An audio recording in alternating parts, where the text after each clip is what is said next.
Welcome to the Graduation Equity Webinar Series. I'm Keffi Anderson, Graduation Equity Program Supervisor, and today we are talking about mentoring that makes an impact.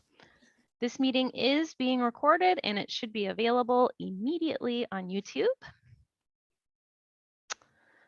Closed captionings are available in the menu if you want to take advantage of that. And the PowerPoint we'll share with you in the chat, but it's also going to be posted on the Graduation Equity webinar page if you'd like to follow along.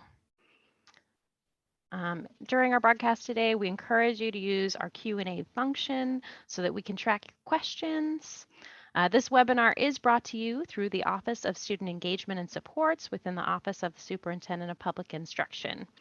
At OSPI, we believe each student needs to be prepared for post-secondary pathways, careers, and civic engagement. The Graduation Equity webinar series was created with the purpose of highlighting practices that increase access to education and ultimately to graduation.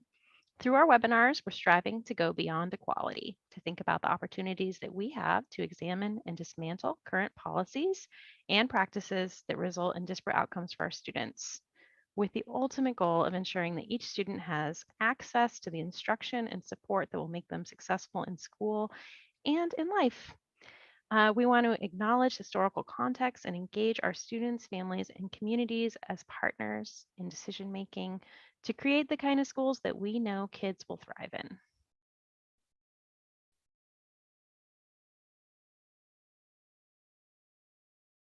I want to share with you this ancestral lands overlapping map. Many of the maps I've seen reduce our tribal lands to reservations or they limit boundaries to single borders. While this is just a screenshot in the webpage, you can click on your locale and it'll highlight and help you identify your local tribes. We ask that the participants of this meeting honor the traditional lands on which each of you are located today, and we'll paste a link in the chat to help if you're wondering. In my life, I mostly travel around the intersection of the traditional lands of the Squaxin Island, Coast Salish, Cowlitz, and Nisqually tribes. I'd like to acknowledge the Indigenous people who have stewarded this land since time immemorial and who still live in the area today. Tribal consultation is a really great way to get to know your local tribes and begin relationships that benefit students and their families. And if you'd like to know more about it, we'd love to connect you with our Office of Native Education. They can help. We want to take a moment to focus our work around equity. Each day in education, we make decisions that foster connection or limit it. There's so much power in thoughtful connection. The best moments in life are the ones where we're included and we feel like we're part of a group. And on the flip side, I think the worst moments in life are the ones where we're left out. Providing caring adults and building social networks up provides a buffer for life's challenges. We know that right now students are attending schools that are extremely short staffed, and while their needs for connection have increased dramatically, some schools are returning to virtual learning because of this new Omicron variant. And on a personal note, I want to say, even though it's hard to call up the energy to leave the house, to call or text your friends, we all need it. And it's so hard for our kids too, and they're really craving connection. At OSPI, we're supporting mentoring organizations to provide additional support for Washington students this year. And we know the amount of adult mentors available will never meet the needs of all of our students. I want to challenge our listeners to consider the ways that you can grow meaningful and intentional connections in your context. How can we support the building and sustaining of friendships that have the probability of lasting beyond ourselves? So, if it was up to me, these relationships would be our collective legacy. I don't know if you know this, but it is National Mentoring Month, and mentoring is an important component of positive youth development, promoting academic success, engagement in extracurriculars, and connections to new opportunities. We know that strong relationships are a huge component behind success, especially in childhood and into adulthood. According to Mentor Washington, mentoring has tangible effects. With a mentor, young people are 52% less likely to skip a day of school, 78% more likely to volunteer regularly in their communities, 130% more likely to hold a leadership position in a club or a sports team. Um, Mentoring also decreases depression and it increases coping skills. And now more than ever, it has an effect in maintaining well being. I'm often reminded of the advice to be who you needed when you were younger. I know for myself, I've been blessed by a variety of caring adults. And even now, I definitely bask in the glow of my mentors who have helped me continuously improve throughout my career. Starting or expanding a mentoring program at your school leaves that lasting legacy. And in that spirit, we want to share with you a broad picture of mentoring in Washington State today. We'll share an overview of mentoring best practices and what types of mentoring make the biggest impact on students. We'll learn from Community for Youth about how they're implementing these practices in context, and we'll explore some resources that will help you evaluate and level up your mentoring in your community. We have with us today Francesca Matias, our OSPI Youth Engagement Administrative Program Specialist. She's brought with her Dr. Jean Rhodes. Dr. Rhodes is a notable author on mentorship, a Frank L. Boyden Professor of Psychology, and the Director of the Center for Evidence-Based Mentoring at the University of Massachusetts in Boston. We also have Stephen Song, who is the Washington Executive Director for Community for Youth. Thank you for joining us. We'd like to get to know you, our audience, so that we can tailor our content to you. So we are going to launch a poll to look at your roles, the grade bands that you serve, and how familiar you are with mentoring. It'd be great if we could get people participating today. And we'll take a look at those results in a second here.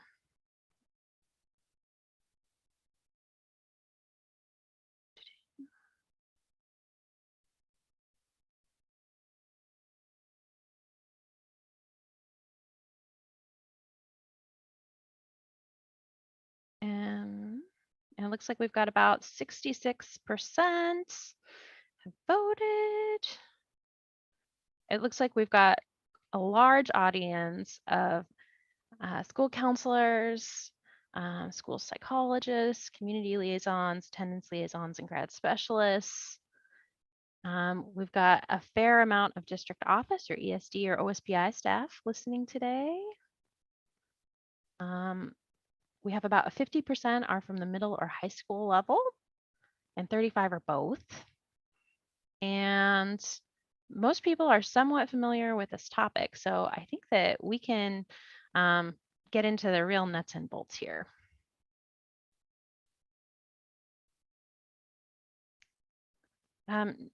First, we're going to go to Francesca. And Francesca, do you want to tell us a little bit more about your perspective on mentoring? Yes, of course. Good morning, everyone. My name is Francesca Matias. To start, just want to share a bit of a stat with you all.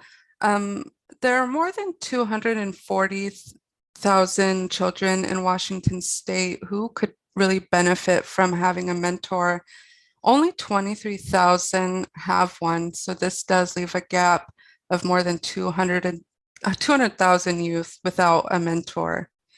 Mentoring is really important now more than ever. Youth and adults alike are experiencing high levels of upheaval and social disconnection during the COVID-19 pandemic. In this time of uncertainty, having someone to turn to can really provide stability and connection that is really essential for all of us to recover and thrive. Given long-term effects of disconnection and trauma brought on by the pandemic, this is a crucial moment for all of us to help youth replenish their hope. We all need to have a positive view of the future and a view of ourselves on having purpose. And we want to help those who we work with and in turn have them help youth to develop the resources that allow for coping with adversity, pursuing education and career goals, and just to feel confident in accessing their social network. December 22nd, on December 22nd of 2021, Governor Inslee issued a proclamation that January is Mentoring Month.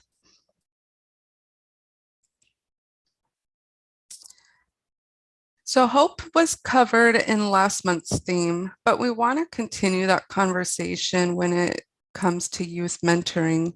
We know that hope is based on three key elements: goals, pathways, and willpower. What can we do as a community to instill the elements of hope while mentoring and supporting those we work with? Being a mentor isn't only a relationship that is created by participating in a formal mentoring program. A mentor can come from an existing social network. They can be a teacher, a coach, a religious leader, or even an extended family member. Whether the mentor relationship is formal or informal, it's important that we encourage and help youth build the skills needed to develop and tend to these relationships.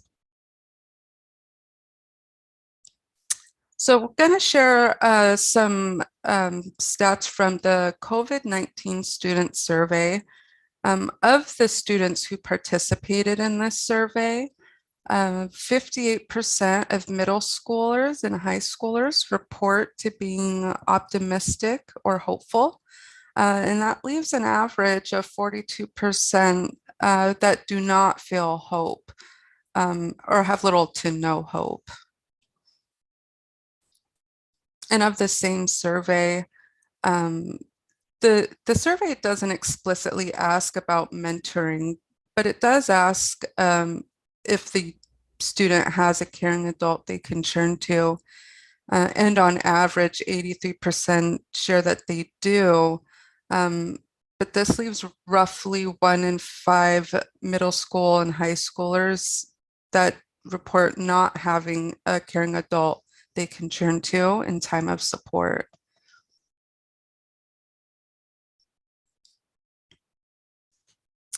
OSPI has built some really strong relationships with the organizations listed on this slide.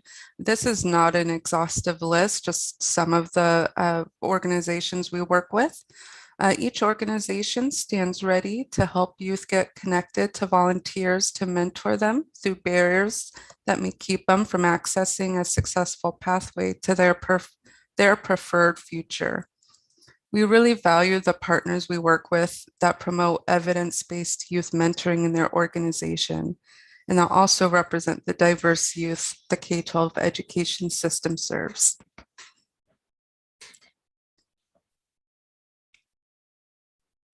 So we have, oh, is this, okay.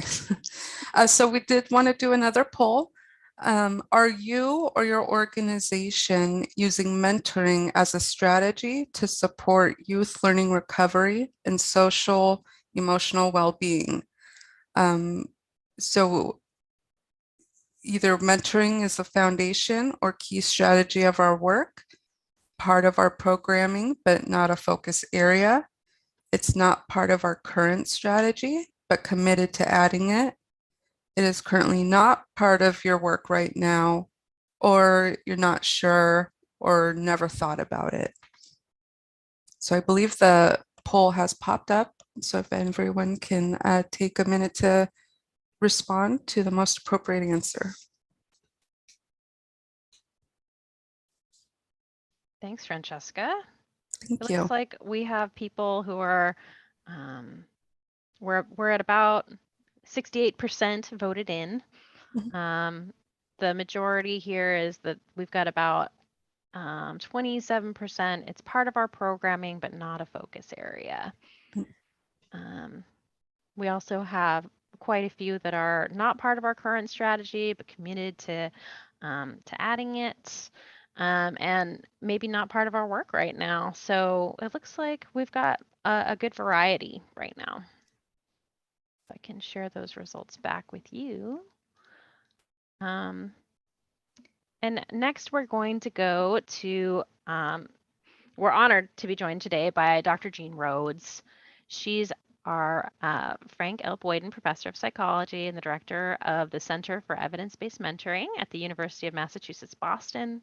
She has devoted her career to understanding and advancing the role of intergenerational relationships in the intellectual, social, emotional, educational, and career development of marginalized youth. She has published 3 books, 4 edited volumes, and over 150 chapters in peer-reviewed articles on topics related to positive youth development, the transition to adulthood, and mentoring.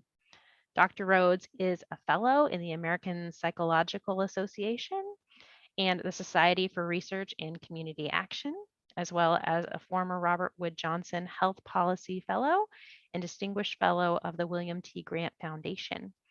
She's been awarded many campus-wide teaching awards for her advances in pedagogy and scholarship, including the Distinguished Academic Leadership and Outstanding Service to the Students of UMass Boston Award, the Vice Chancellor's Teaching Scholar Award, and the Chancellor's Distinguished Scholar Award. Rhodes completed her PhD in clinical community psychology at DePaul University and her clinical internship at the University of Chicago Medical School. Her forthcoming book, Older and Wiser, New Ideas for Youth Mentoring for the 21st Century, was out in July. So, Dr. Rhodes, if you'd like to share your slides, we would love to hear from you about your amazing work.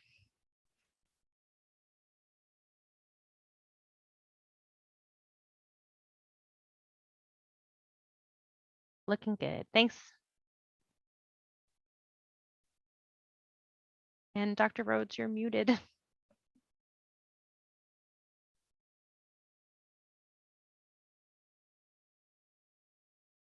Thank you for letting me know that. Let's see now, where was I? Now can you see my slides? Yeah, they look great. Perfect. Okay. I want to thank you for that long introduction. It was really kind of you. I want to thank everybody for inviting me. And it's just such an honor to talk to so many educators and school counselors and school psychologists. You know, it's kind of a dream for professors because we do a lot of just sitting in our offices doing research, and to be able to talk directly to you is quite exciting. So I also want to thank, before I get going, you know, the many students that I've had over the years who you'll see that I have close to 200 publications and many, many things and books. I don't do that alone. I do it with a team. You know, I think I have 2 books on youth mentoring, one that I wrote 15 years ago and one that came out in August of 2020, right during the pandemic. And I believe that's how I got on the radar screen here. And I thought that writing Older and Wiser would be easy, that I would just simply update what I had written 15 years ago. But unbeknownst to me, it caused me to rethink mentoring in a fundamental way. And I'm hoping that I can shape your thinking, because this was a long project writing that book, doing the research. I'm going to share that today and then talk about some of the implications. I also want to let you know about the Chronicle of Evidence-Based Mentoring. It's a free newsletter that my team and I put out every couple of weeks. And it's really just a summary of the latest research on adult-youth relationships and announcements and all sorts of stuff. And I want to encourage you to visit and subscribe. But I'm going to start by saying, is mentoring effective? You know, we heard some introductions, and it's very common to say, you know, without my mentor, I would not be where I am. That's different. Is formal mentoring, like programs like Big Brothers Big Sisters and kind of some of the mentoring programs you may have in your schools, are they effective? And that was where I started when I started writing Older and Wiser. And what I'll say is that in order to answer that, one of the things that researchers do is they look at what are called meta-analyses. And a meta-analysis is combining all of the, you're going to have to hear this. We have construction at our house. I can't stop it.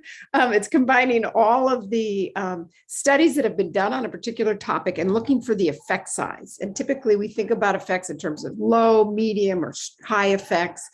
And so I'm going to share with you what I learned when I started plotting trends in meta-analysis of youth mentoring programs. And what you see is that the effect size beginning in the first meta-analysis, which was David Dubois back in 2002, all the way up to my more recent one in 2019, I want you to kind of just reflect on what you're seeing here. You're seeing that the effects are pretty small for youth mentoring programs and that they haven't changed much in 20 years. And what I plotted in the back is the investments we've made. And the green is academic articles, lots and lots of more research on how to do it. And then also funding. And what we see is that despite this pretty significant increase in those metrics, we're not seeing a concomitant increase in the effectiveness of youth mentoring programs. And I'm talking about intergenerational programs, typically, where a caring adult is trained and then paired with somebody and monitored by a program. And what I also want to point out is that some of the programs that we are most familiar with actually had the lowest effect sizes. So if you go back, the effect size in general is about 0.20. The ones that we're most familiar with were closer to 0. I mean, they're in the 0.0 something range. And so that really was an awakening for me. And so I spent the next 2 years just trying to figure out what was going on and trying to improve it. I rarely show this, but I'm showing it because it's coming out of Washington State. The Washington State Institute for Public Policy did a kind of return on investment or cost benefit analysis of youth mentoring. And what you see is that dollar for dollar, school-based mentoring, community-based mentoring, and even BBBS, non-Big Brothers Big Sisters school-based mentoring programs are actually producing a negative yield, so that for every dollar you put in, you actually lose money. And so that really, like, I left that out of my book, but I want you guys to see it, because I don't know how you feel about the Washington State Institute, but I go there a lot to look at other effects, and they're typically really nice returns. And you see that when it's done by trained professionals, you get a stronger effect. And when it's done outside of some of the most common programs, you get a stronger effect.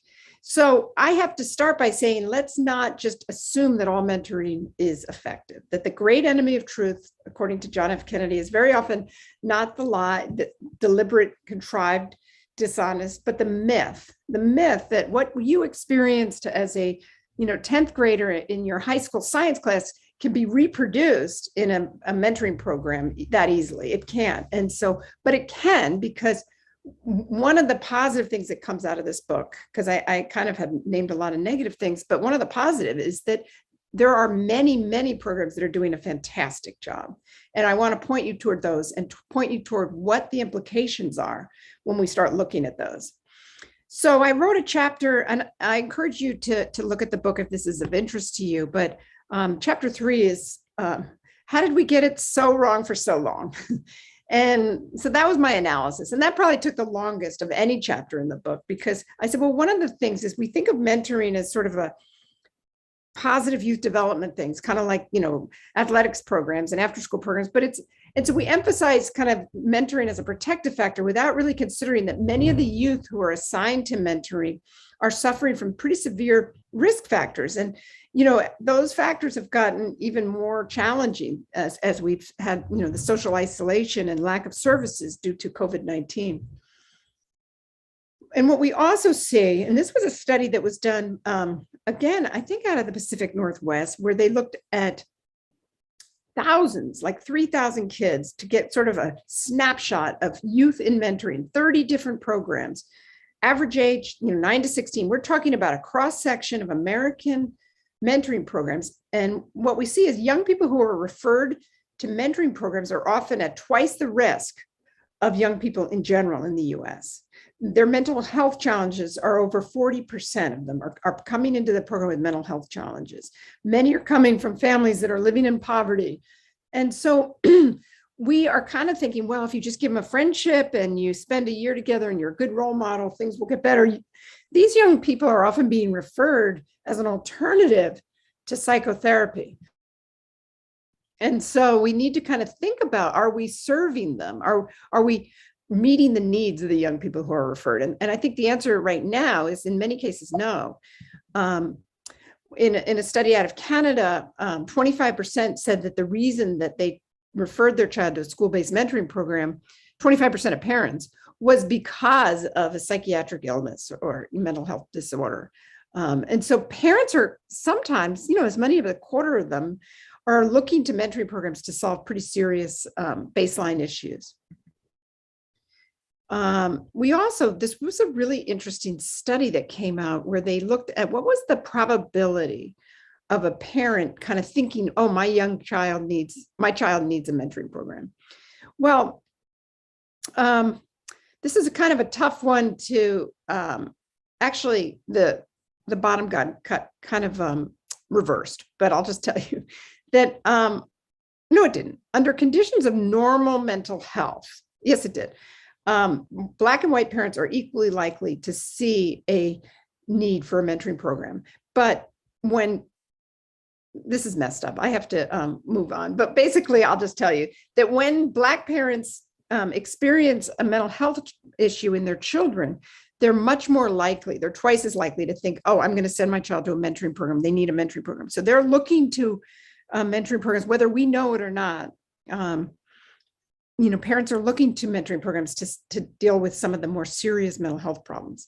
So I'll just say, and I know I need to move quickly, that we've kind of thought about mentoring as kind of just like a necessary inoculation, as a prevention program for all kids, when in fact, in many cases, it's falling much further along the continuum and is being kind of treated as a treatment program. And that's not the message that mentors are getting, right? Mentors are getting, you don't need skills, you just need to listen and care. And your child's life, your mentee's life is going to turn around through the magic of friendship and role modeling and caring without any particular training or focus. And I say that's not quite the right message we need to be sending. And what happens when we send that message is that, and Renee Spencer at Boston University has done some great work in this area, is that we end up, the mentor feels overwhelmed. It's not what they expected. They realize how difficult it was. And what you see is a high attrition rate of volunteer mentors because they're dealing with young people who have serious struggles. If they were prepared, I think they could do it much better. And this was a study I did with my colleague Janice Cooper-Schmidt, where we looked at what is the overall attrition rate, that is mentors leaving before the year is up across thousands, and I'm talking 60,000 matches. And it was close to 40% of mentors give up within the first few months, okay?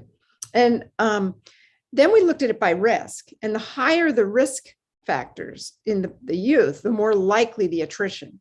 And so for young people, for example, who mentees were engaging in risky health behaviors, the attrition rate was close to 70% and so on. So again, we see this, that many mentors aren't feeling prepared and many young people are really struggling. So what I argue in the book and what I will argue today is that some of our most common mentoring program models, which I call the friendship model, and that is we just asking the mentor, you don't need any special skills, just be a friend, are not fitting the needs of mentees. So what we need to do is find the sweet spot between building that relationship. I'm not saying that friendship, that relationship is not important. It is absolutely the foundation. But in addition to that, we need to think about that hour that volunteer is willing to give up as a time when they could be working on skills that might help the young person with the struggles they have. They found that when mentors set goals and give feedbacks, youth experience better outcomes. When youth report good relationships, they experience better outcomes. But to maximize, both goals and relationships are important. And so we need to think about moving from the idea that a mentoring relationship, the relationship is the intervention, as to relationship is the context for targeted evidence-based intervention. And this was Tim Cavell's work where he made this case. And I would say that I'm a clinical psychologist, this is where our field is going, that, if you think about like Freudian approaches to therapy, you would just go and you'd have this relationship with your therapist, you wouldn't work on any particular skills, but now we've moved more toward targeted evidence-based cognitive behavioral skills, and our effects have gone way up in my field. And I think the field of youth mentoring is ripe for that. And I'm going to show you this chart one more time. You may remember that I said some of the most common mentoring programs are getting effects that are quite a bit lower than you might anticipate. But then look at what some of them are getting. Michael Karcher's program is getting effect sizes that are off the charts, as well as many of the others. But what you see when you look at these is that they're very focused. They're focused on students with chronic truancy. They're focused on STEM, things like that. You get stronger effects. If it's targeted, if it's evidence-based, you're going to get a stronger effect than if it's just a friendship approach. I did a meta-analysis with one of my doctoral students, Kirsten Christensen, and our team, and we find that when it's a targeted mentoring program, you get double the effects overall. And for particular outcomes that we care about, you get triple the effects. So if you want to change academic outcomes, if it's non-specific or that friendship model, you're going to have a much smaller effect than if you take a targeted approach. Same thing with mental health, same thing with social functioning. But here's the quandary, and here's where I found myself as I wrote the book. It's easy for a little boutique program to give you a lot of intensity on that one topic. But what happens if you're a big program, like, for example, Big Brothers Big Sisters, where every child walking in that door may have a different problem or a different issue they want to work on? How do you provide targeted evidence-based care when the presenting issues of every kid are so different, and you're not a specialized program? And that's why I use the store Target, because you can still do it. You can be a big program that addresses the needs of lots of different kinds of young people and still be targeted. And that's what I want to share with you in the remainder of my talk. How do you do that? Well, this is kind of the essence of my book. And I say, first of all, programs should continue to do what they do best, all programs, which is all of this great stuff: recruiting mentors, screening them, training them, supervising them, working with the parents, others, doing the assessment. And if you're a small targeted program like Michael Karcher's, keep doing what you're doing. Train your mentors intensively to deliver the intervention that you think works. But what if you're a large program and you can't afford to train every mentor in a specialized way? Well, one thing you can do is you can embed the mentor in a system of care. So let me just explain that. For example, if you could put the mentor in a school and they could work with the guidance department, and the guidance counselor, who often has very large caseloads, can say, here's what I'm working on with this youngster, and here's the handouts, and here's what, the curriculum. And if you wouldn't mind practicing it with them week by week, I think that the effects are going to get stronger. So that's one thing. It's kind of behavioral rehearsal or supervised practice is a really good way to do that. The other is using technology, because what you're seeing before your eyes these days is a revolution in the use of technology delivered interventions like Headspace, like Khan Academy, like Duolingo. But kids don't stick with those programs, even though they're highly effective. But you can help them stick with it, and you can do it with them. And then you're getting the delivery of that targeted intervention, and you're providing the kind of the connective tissue that makes them stick with it. And so I just will quickly go over this. There's a lot of benefits to technology delivered intervention. And you can just read them quickly.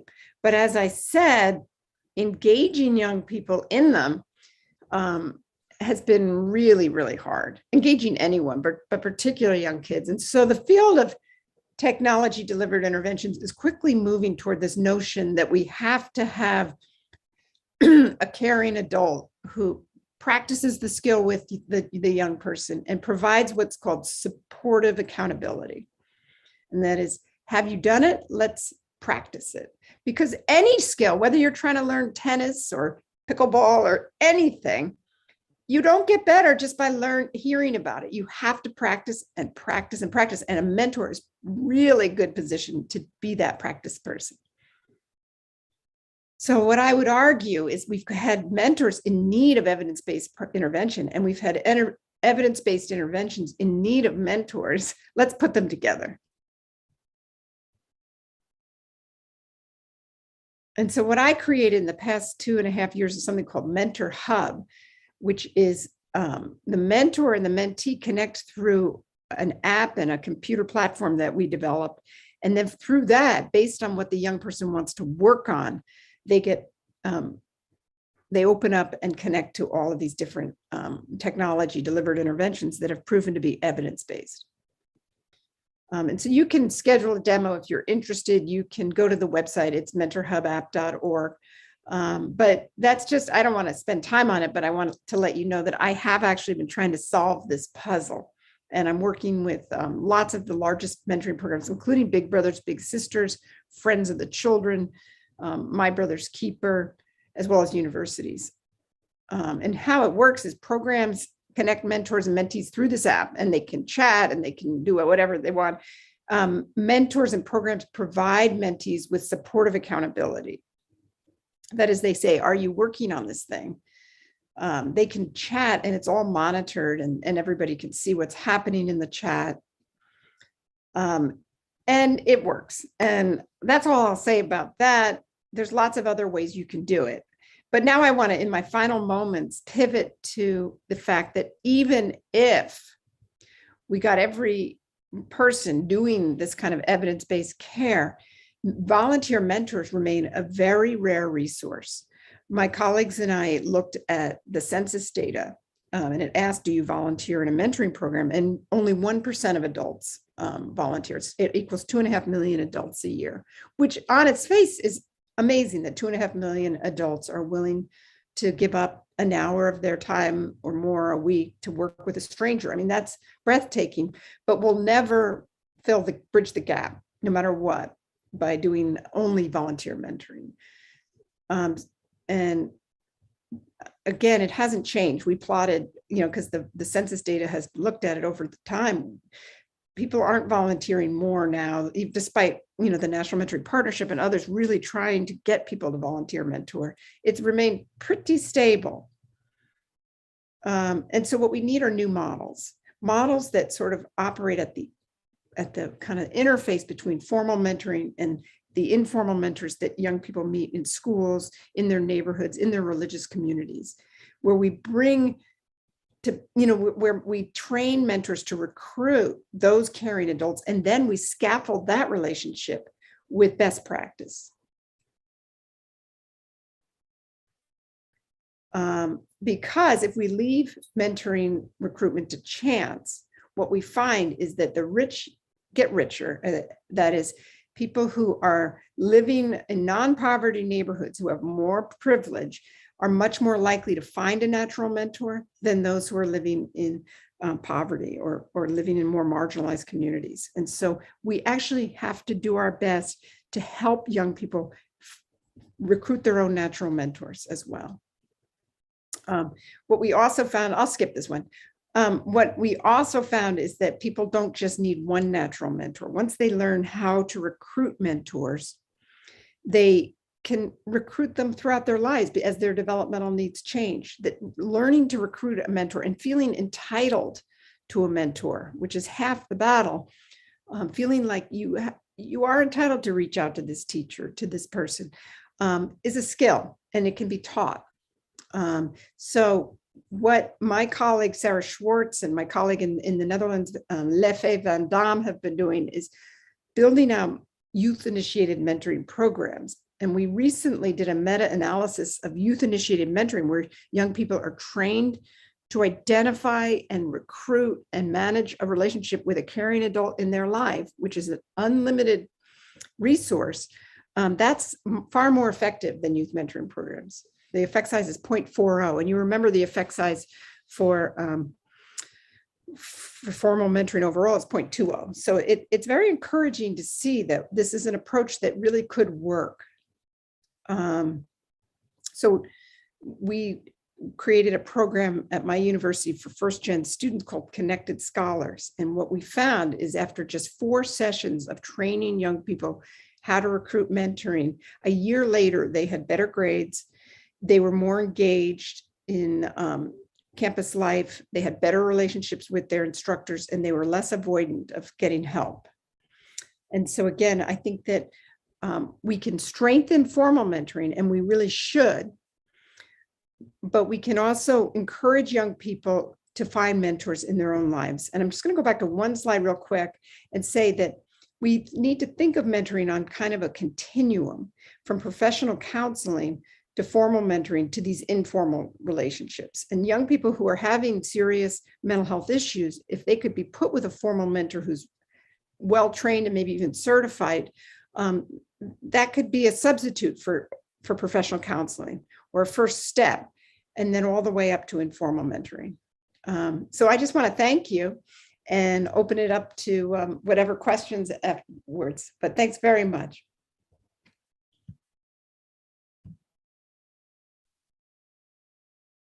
Thank you, Dr. Rhodes. It's so fascinating to look at your research and just think about the impact and just the opportunity to better the field of mentoring and make it more impactful in different places. We have gotten a couple of questions from the audience, but everyone, I'd like to encourage you to use that Q&A function if you do have questions, and we'll just be tracking them. Someone had asked, how do we know those mentors are good? Are they vetted? How do you check, I guess? Yeah, so I mean, that's a great question.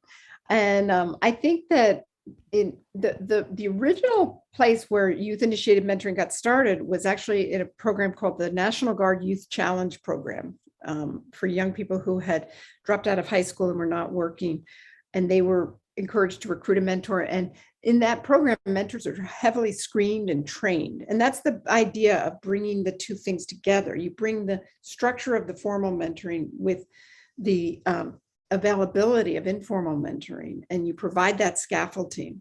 And I will say, even the most marginalized kids who had dropped out of high school and were unemployed, they all found very reasonable, helpful mentors. They found, there are people that they met along the way. They're encouraged. And in our classes, we encourage them to find the right kinds of mentors. We say, what is a mentor and what's not a mentor? And we provide a lot of coaching on that. Yeah, that makes a difference.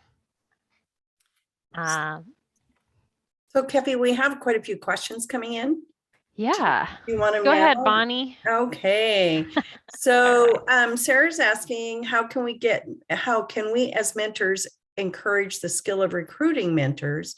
What active steps can we take to teach students how to gain mentorship in their lives in informal ways? Well, I will point you to a free program that we developed that's evidence-based. It's the one that I was talking about that was only 4 sessions, and it led to profound changes. It's called Connected Futures, and you can just Google it. And my former postdoc, Liz Raposa, can work with you to kind of go through that. Even if your students don't go through it, you can go through it and learn those skills and pass them on to students. But yes, there are definite, it's really step by step. First, figuring out what you want a mentor for, and then identifying the people in your network through something called an ecogram. It's a whole process that's been worked on for probably about 7 years. And I encourage anybody that's interested. Thank you. I think, Kefi, a couple of the questions are about funding, and you're going to talk about that later. So I think the other questions are going to be addressed in the rest of the presentation. Sounds good, Bonnie. We did have, we are going to talk a little bit more about what an effective program looks like at the secondary level coming up next. And then another question just came in. Where are resources to help us find mentors for our students? Have suggestions? Well, I mean, in this case, you have the young person find their own mentor.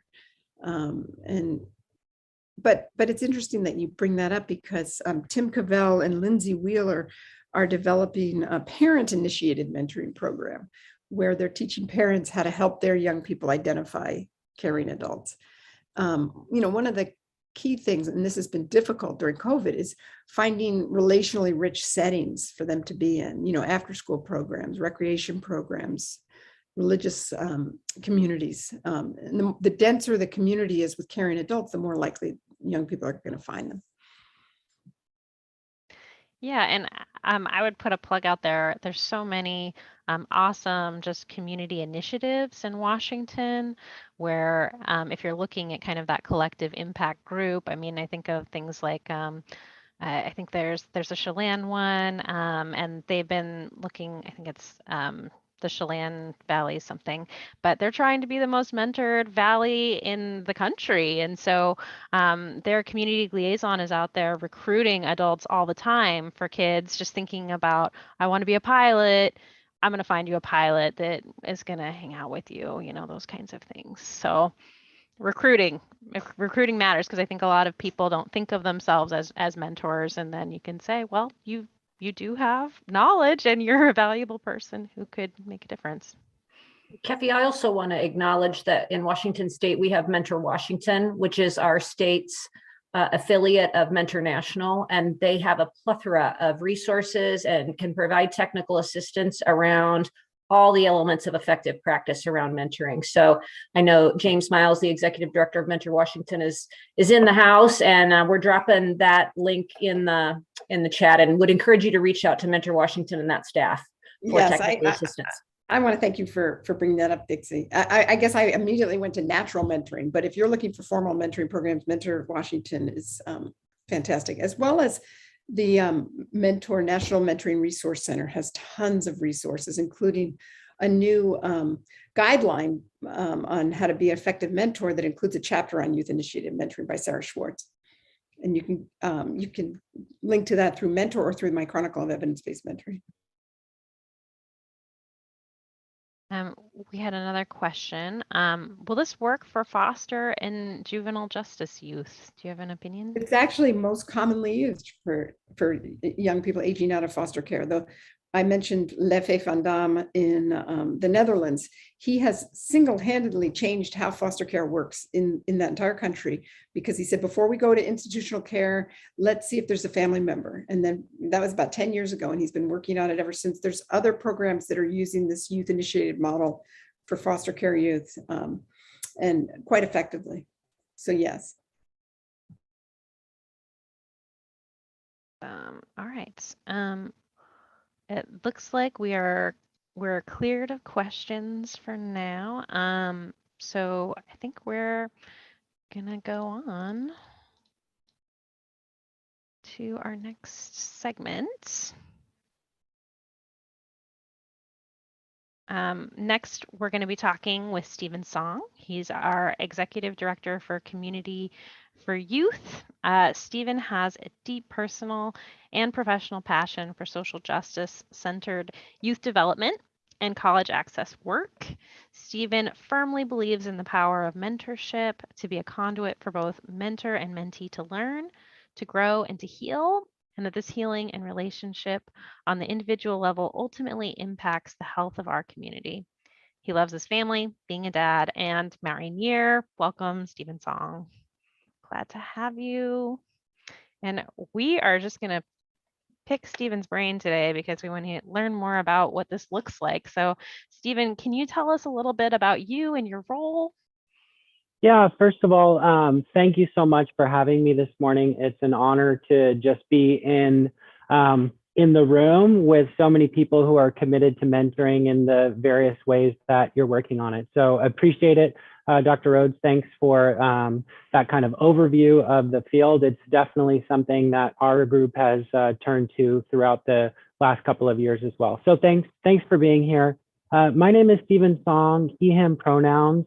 And I come to mentoring because I know I know how it is to not have a mentor. So I 5 brothers and sisters. We grew up in and out of.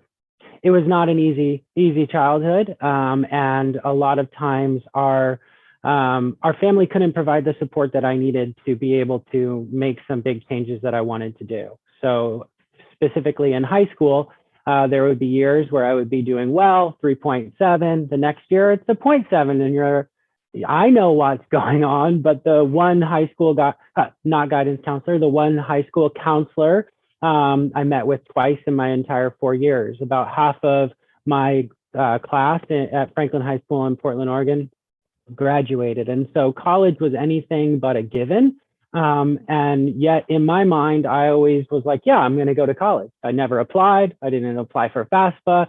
I didn't know that you had to. I thought 13th followed 12th, like 12th followed 11th. And so come summer of after graduating, I just assumed that I'd be able to walk to a university, knock on the door and say, where am I going? You know, it took me a very long time to access college. I failed out 3 different times. And a big part of that was because I was trying to figure it out on my own. And when I say it, I don't mean just going to college, because that's honestly the easy part. How do you figure out building your life, taking care of yourself spiritually, emotionally, and figuring out how to build a new life? And so as part of that process of being a first generation college student, when I finally did find success at Seattle Central, thank you to Joyce Nakamoto, a social worker who happened to quit her position as a social worker and become a baker at the restaurant that I worked at that closed down during the recession.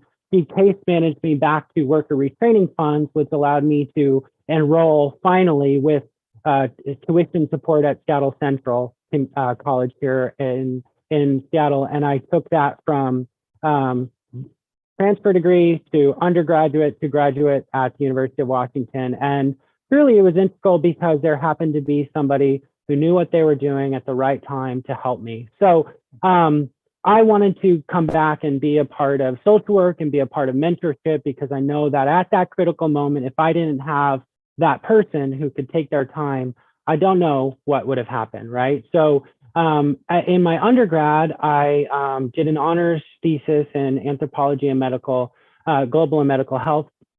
And as I was thinking about what to decide my thesis on, I met with a professor at University of Washington, Dr. Pena, who said, hey, you got to go indigenous. Whatever that means for you, you have to do that. And so for me, I thought about college access. I thought about first generation access. And so I centered my research around that. To do that, I did my field placement with a local mentoring program that did one-on-one mentoring with high school juniors from their summer of junior year through their senior year. And it was all around college access. So, you know, writing your resume, applying, figuring out your personal statement, deciphering financial aid, et cetera. And so I really learned a lot from that in terms of how a program works, how to support students. And that was kind of my first foray into like professional mentoring. So then worked at the University of Washington for suicide prevention, had a phenomenal opportunity there, and really was thinking about how relationships matter, not just in terms of accessing a college degree, but the precious resources for when you're in a moment of struggle. And then from there, I came to Community for Youth about 4 years ago as the director of programs, spent 2 years there and have been the executive director of Community Youth since then. So a long winding story, but I think how it starts is really important because I do understand from my personal perspective how it's important to have those folks outside of your family, outside of your community, who are willing to take that time to help you fill out that application, to listen, but also to be able to help you be accountable towards your goals. That's been something that I take with me into this work.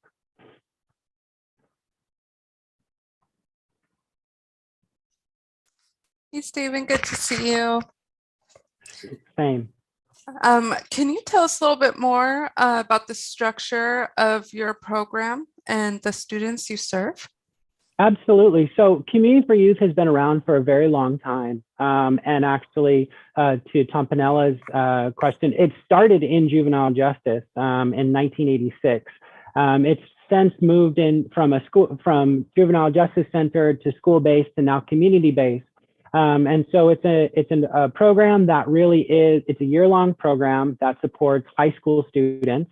It is not a referral program, meaning the student has to want to be here. We've had parents go up and bring their students, and once the parents leave, we're like, are you really sure you want to be here? And they're like, for sure, no, I don't. And we're like, hey, thank you. Here's some resources. There's other opportunities for you. But this is a choice-based program where we pair volunteer mentors with students from September to June.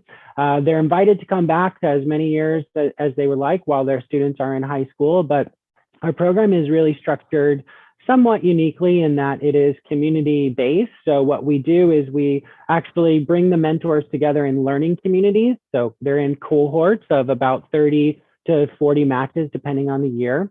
We train them through some of the mentoring best practices, race and social justice, logistics, coaching on how to approach the relationship. After those 4 weeks, we have an open house. We do a career screening of our mentors as well as a career screening of our students. We take all of our students and mentors, and for the first time since the pandemic, we were actually able to do that this year, to a YMCA Camp Coleman, which is in South Sound, Washington. From there, we do a ton of community-based or community building activities. So, choice challenge by choice. There's rock climbing, giant swings, canoeing, playing basketball, Uno, whatever it is. We created a dynamic environment for our students and mentors to connect. And then from there, we ask our students and mentors to choose who they'd like to be matched with. And so the match comes from that engagement, that connection. Maybe it's, hey, I loved archery and we had a great time doing this and talking about it and learned this about that student. And maybe on the other end, it's like, I absolutely hate the rain. And me and you were both huddled by the campfire the whole time. And that was where they're connected. So it really allows for a lot of opportunity for people to be able to connect. And then what we do once the program launches, we do essentially a sequence where we have a community-based workshop where we focus first on community building, relationship building, and then throughout the year, we really look at linking with Washington State's high school and beyond plan. So who am I? What do I want to become? And how do I get there? So those are like general kind of collective conversations, career panels, et cetera. And then we take, from there, we go to the one-on-one the next week. And then from the next week, we do what's called a family group. And that's where it's 5 to 7 matches from that learning community that get to, again, choose what they want to do, choose who they want to be in that match with.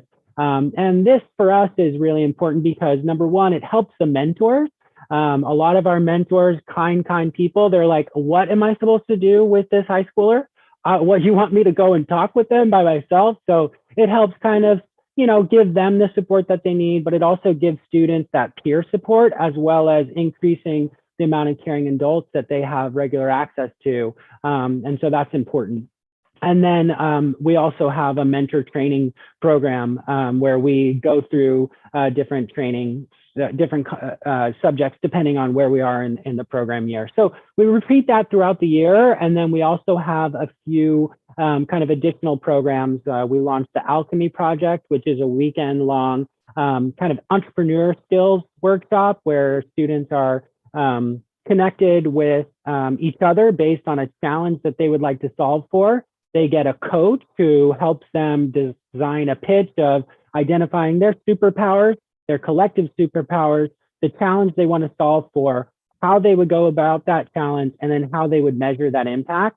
And we did our first pilot program last year and had some amazing solutions that they came up with. So that's our program in a nutshell. We do offer monthly match support in addition. So we have Masters of Social Work students from the University of Washington who provide match support for our students, our mentors, and their parents to help them navigate some of the challenges that come up just generally in a mentorship.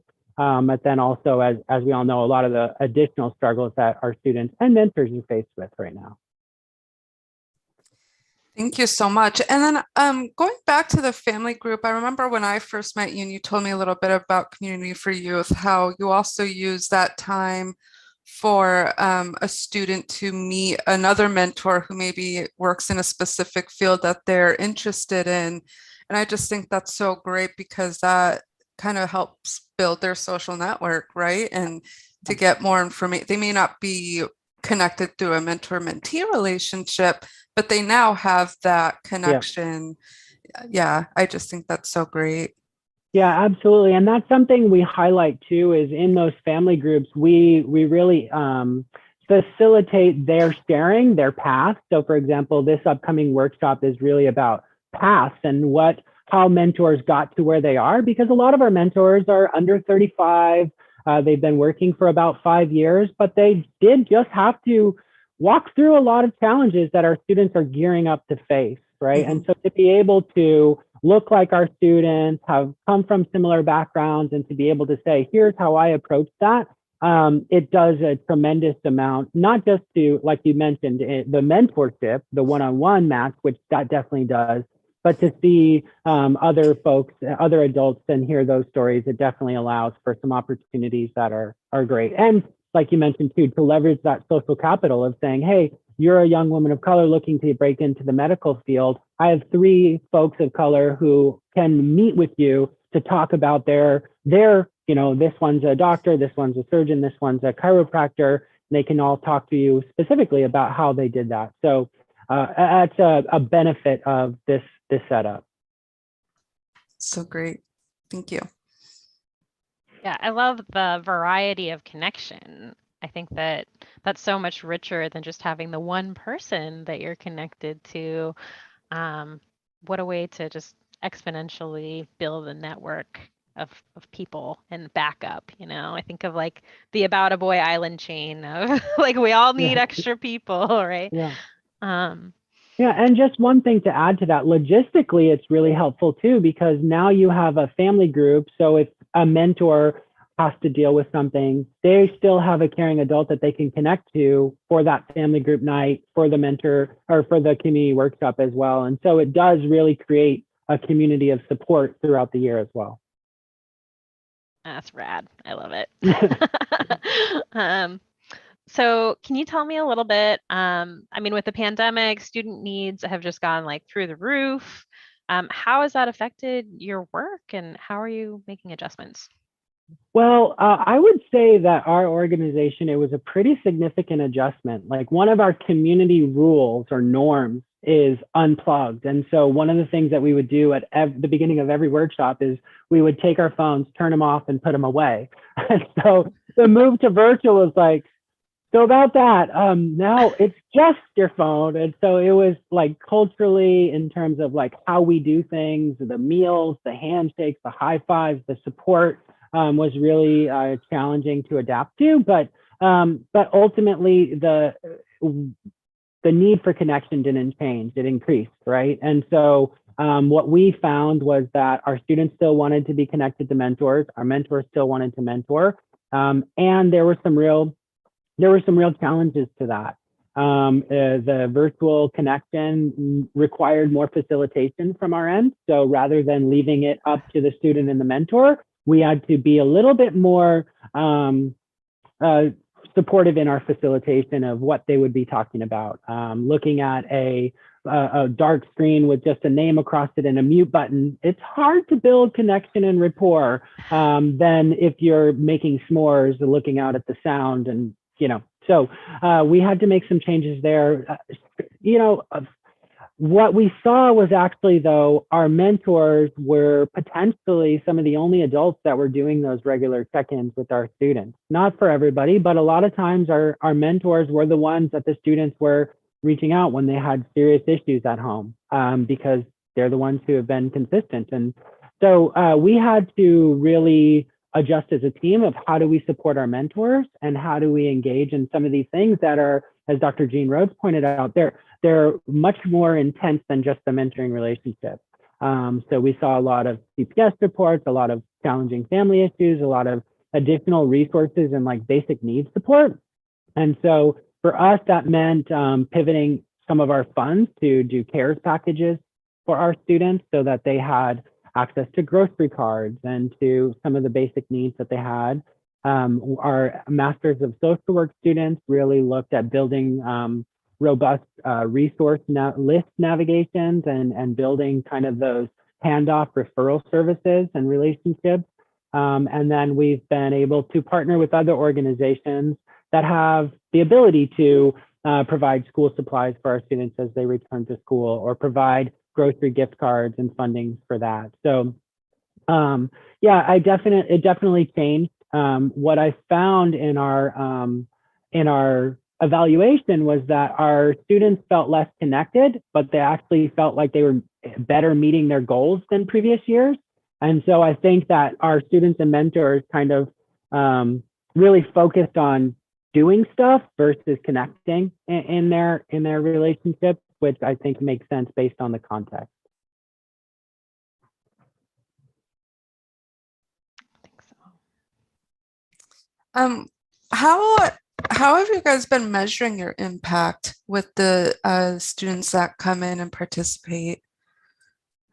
So we have a couple of different ways that we look at our tools of evaluation. One of the ways that we think about it is voting with your, I would say, feet in-person times, but maybe with your mouth for virtual times. But our retention over the year was about 95% for mentors and students, and so something that was happening was enough compelling enough for people to join in. We did pre and post surveys, and so we think that we measure social connectedness, hopeful futures, goal setting, some of these behaviors that allow us to assess how our students are proceeding through the year. We do some of our students have agreed to a data share with Seattle Public Schools, so we track attendance and things like, or grades and things like that. So we're looking at that. We do a strength of relationship survey with our students and our mentors and our parents, as well as a pre-post survey. I think I mentioned the pre-post survey. And then we also just do fast feedback after each of our activities. So we want to, we have ideas of what this virtual session would accomplish. Did we do that? Is there anything you would suggest? And so that's been a big factor of how we go about doing it. And you do that when they age out of this program? So at the end of the year, we always do an Oh. exit survey. Okay. And so that's for everybody, even the folks that are returning. So about half of our mentors and mentees return, not always as a match, but definitely maybe the mentor can keep going or the student can keep going, et cetera. But for every year, we do a similar evaluation cadence. We did get a question. I'm wondering, do you have suggestions for good career assessments to match students and mentors? Do you have one that you use? I could definitely share it out. I think it's just mostly kind of getting a sense for us, because for our program team to say, hey, what are they interested in? What are some of the things that they do? During the math, we're using a tool called UScience. I don't know if you all are familiar with that. I can drop it in the link, but it's a kind of a assessment tool that our students are going through, as well as our mentors, that help them kind of look at what are some of the things that they do well, what are some of the things that they're drawn to, and then from that, UScience can show what are some of the possible fields you're in, what are some of the educational pathways for that, and that we're doing now, so that our mentors can then set up their kind of goal plan from that piece there. So in terms of pre-math, we just do kind of as part of our intake, we ask what was your career, what are your career interests, what are you hoping to accomplish, et cetera. Cool. Yeah, I'm sure that people will be interested in checking that out. That sounds very useful. So throughout this presentation, I think I'm a mentor. I know a lot of people I've been working with are mentors as well. Is there ever a time that mentoring isn't the answer? Do you have a feeling about that?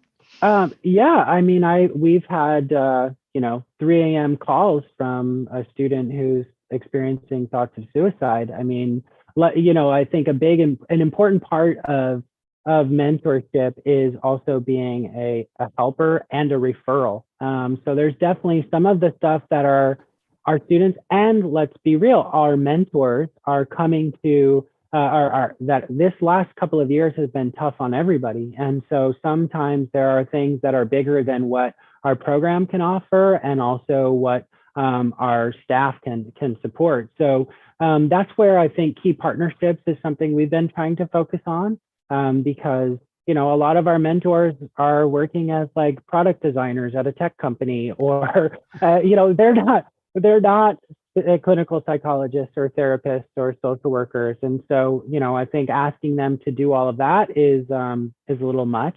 I would also say there's been times where what happens when a student ages out and they finished with their high school, but that they're not, we're a high school based program. And so there's been some times where there's more work to be done. And that's where I think part of our goal for promoting help seeking behaviors and building that robust support of adults and caring adults is what we hope our students can take away from to feel more empowered to reach out to find that support, because at some point our students will age out of our program. Yeah.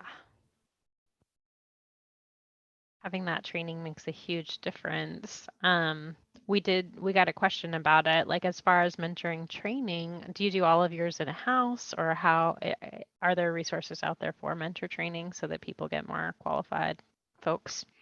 Yeah, so it depends. Some of it, we worked with Mentor Washington actually in years past to help us develop. So all of our trainings are really designed around that elements of effective practice. We try to partner with, mostly because we like for our mentors to hear from other people than just us.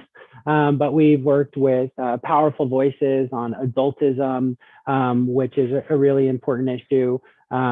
Staff from Mentor Washington have done some sessions with our mentors on mentoring in the 21st century, which is looking at the historical context of mentoring and race and social justice and how to navigate that. And then trying to get folks from the University of Washington to talk about trauma-informed care and how that might relate to mentorship. So we're always seeking to fill those mentor training sessions, especially once the rapport has been built and once our mentors are have something to contextualize it with. We really listen to what the mentors are needing, and that's part of our application process, and then partnering with professionals. Because, one of the things that's been hard for me coming to a small program is it is so weird to just sit in a room and you have this word processing document and you're like, okay, just make it up. And so I think partnering with Mentor Washington, partnering and looking at the elements of effective practice and really trying to build on the robust set of resources available and integrate like the career connected learning component with OSPI's High School and Beyond plan. That's been a godsend for us because it allows us to say, hey, here's a lot of people have dedicated a lot of time to build this curriculum. How do we leverage it with the resources that we have available? So we're always looking to do that. Awesome. And yeah, James Miles, thanks. They have a training calendar here in the chat if y'all want to check it out. They're just such a great resource and love that. Do you work with English learner students? And if so, do you have any specific tips for folks doing that? Yeah, absolutely. We do. Like I said, our students come to the program based on wanting to be here. We do have a second language spoken on staff, but also within our mentorship. And so that's always a consideration when we're thinking about how we recruit mentors. That's a specific call out in the application that we ask for. But and then, for translation services for our parent MAC support, that's something that we seek and make available so that we can access that parent part of the triangle.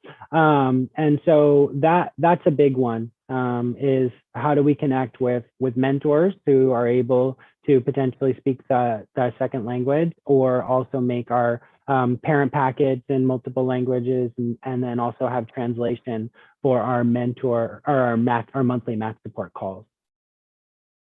That's awesome. I love it so much. We did have one more audience question. Where can we find effective mentors for elementary students? And I don't know that your project necessarily covers that, but do you have advice? I wouldn't want to overstep my bounds there. I think that one of the things that we look for are just we have some ways that we assess our mentors, and I think if you, I don't have anything else to say on that It's one. okay. Yeah, well, and I know in the audience we have Mentor Washington folks too, who are great resources. So if you want to learn more, I know James Miles is there, and Tom Panella. They're good people to hit up for information on elementary. And Francesca, this last question I think is yours. Go for it. Okay.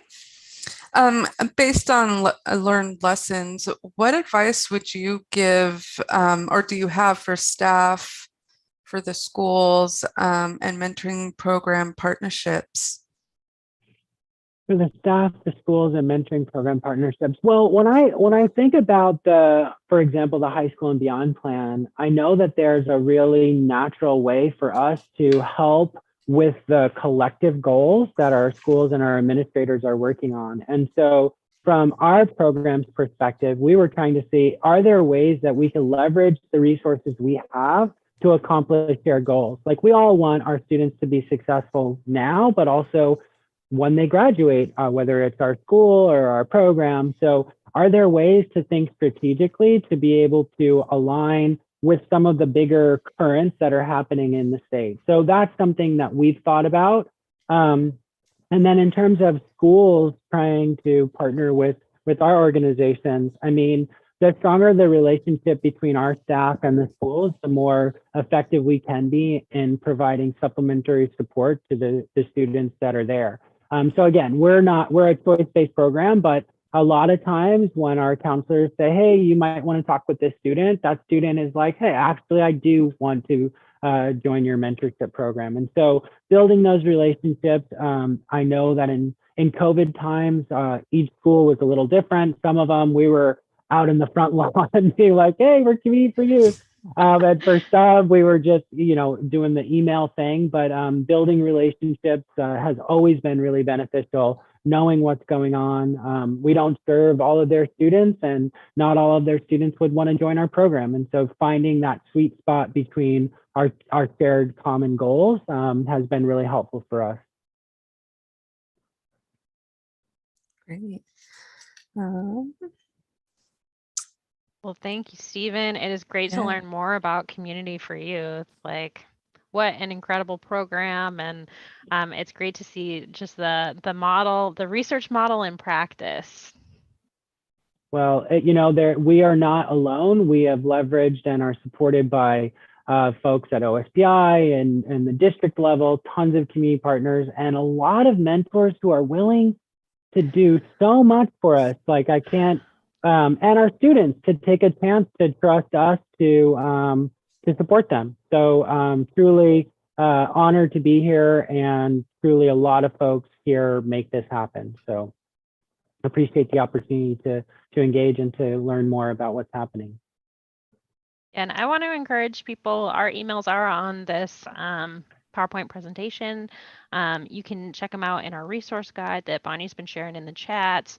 As you have questions, like, reach out. Like, people, we want to help you make your stuff successful as well. And just some considerations for you. We hope that today's learning goes beyond just this webinar. So we hope that you can discuss some ideas that you have with your leadership team, or perhaps share ideas with your professional learning community, or maybe lead a discussion with students. And Dixie, did you want to say something more? We have some resources to share. Thanks, Kathy. Just really quickly, folks, I know people are going to be signing off. I just wanted to give you a quick heads up that we are filing a carryover request with the federal government around some of our school improvement dollars. And part of that request is that we have to do a public announcement that we're doing that. So I wanted to let you know that we're doing that, and there will be an opportunity for public comment. And our work with the carryover dollars is going to be building school community partnerships and supporting that, and helping build resources to inform those kind of collaboration. So we'll be sending out an email if you're at all interested in providing us some feedback on that type of effort. We would love to hear from you. So thank you very much. Thanks, Kepi. Yeah. We do have an opportunity to look at unlocking federal and state program funds. So if you do find that interesting, you can check that document out. We have an Engage newsletter each month. We're focused on the same themes in our graduation equity webinar series. So if you'd like to get great articles, leadership team activities, that's included there. And Dr. Rhodes, would you be willing to talk a little bit about your websites that you've listed? Sure. Yes, thanks for that opportunity, Kevin. I mentioned Mentor Hub during the talk, and I gave you the URL, but there's the link to it. I lead the Center for Evidence-Based Mentoring, and from that, you can also go to rhodeslab.org, which has every publication I've ever done on the topic of youth mentoring, as well as lots of other links. Connected Futures, somebody asked about the training to train young people to recruit mentors, and that's what that link is. And then Rhodes Lab, which I mentioned, has many, many publications on it and describes some of the research we're doing right now. Awesome. And of course, people can always connect with us. At OSPI, we have a button to connect with OSPI staff, and we can connect you with whoever it is that you'd like to get in touch with. We hope you'll join us next month. We're going to be talking about how to support equitable practices for engagement. We're going to have Dr. Victor Rios on with us, and we'll be hearing from Highline Public Schools and Clover Park about their re-engagement systems. So please share this opportunity with friends who might be interested. And thank you so much to our presenters for all of the preparation and just amazing work that you've been doing. In the spirit of continuous improvement, we always evaluate our work, and we really do use your suggestions all the time to make this webinar better year after year. So if you can take a moment, it really does help us to get your evaluations back. And this there's a longer form evaluation if you'd like to put in suggestions for presenters for the future or topics you'd like us to cover. That's available on our graduation equity webinar page. And we'd love to see you get clock hours for joining us. If you want clock hours, we would like to encourage you to register in PD Enroller. PD Enroller will send you an evaluation, and then we usually confirm your attendance if you've been attending the live event within a week or so.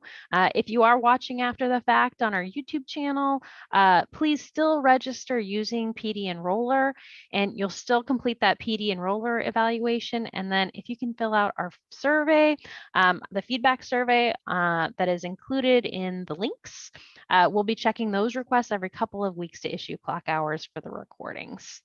And if you have questions about this process, you can always email Ronnie Larson. Thanks again for joining us, and we will see you next month.